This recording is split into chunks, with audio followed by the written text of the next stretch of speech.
Guys are rated high, and we have to take it.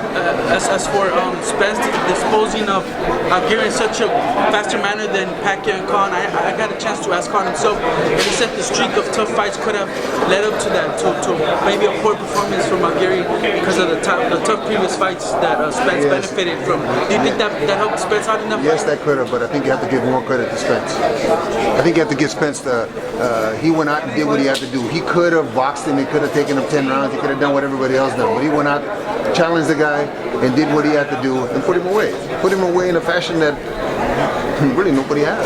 And he even said, he compared his performance to Pacquiao, and he said the difference for me and Pacquiao, what my trainer told me is Pacquiao doesn't really cut off the ring, and he doesn't bury his punches. He said when Pacquiao hurt him, he let him off the hook, didn't cut off the ring.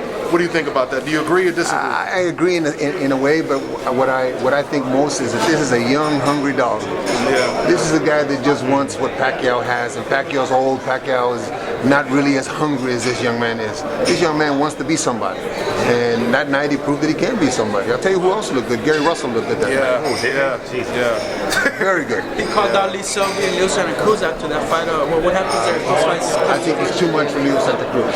I think his speed and his athleticism is too much for Leo. Leo is not a big puncher, and Leo takes too many shots. Gary Russell and Lomachenko, in my opinion, right now are the cream of the crop. And from what I understand, he's willing to chase Lomachenko up to 147 or something like that. Yeah. You know what? He looked good that night. He had a good opponent in front of him, but sometimes as a coach, we like those kind of fights because that makes our guy believe in himself. And I think Gary's going to be a different fighter up there. And so is Earl. I think that if Gary fights another guy like he just fought like that, I would give him an edge over Lomachenko. But Lomachenko's moving up to 130 pounds, so we may never see that fight. Just a curious question. What does Gennady Golovkin weigh going in the fight, and how do you cut his weight? He came to me.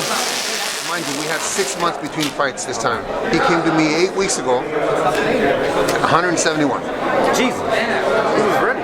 171. And mind you, he does nothing at home. He does nothing at home. He came to camp at 171. 30 days before the fight, I took him to a clinic that we use there in Big Bear. The doctor weighed him 164. So you just normal? How many miles do you guys run a week typically? I heard you do 75 rounds. We don't do that many rounds, but I'm a believer in a lot of running. Okay, I'm a believer in a lot of sprints.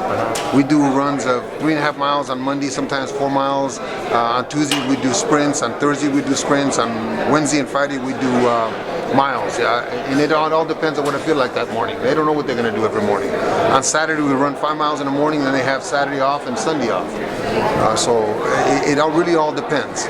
What he does a lot of is he does a lot of sit-ups and a lot of neck exercises. He does probably 12 to 1500 in the morning, 12 to 1500 before training, and 12 to 1500 after training. Abs, yeah. And what does that say about Golovkin coming into fight camp at 171? You guys grew up 40 pounds. Unfortunately, those fighters are gone, long gone. Everybody kills himself. I hope. I mean, you can see these guys here, and you've been around enough fights to know who's drying out and who's killing himself and who's not killing himself. Looks like he's I know, and it's sad because really it takes away from your ability. It takes away from you looking great. You have an opportunity to look as.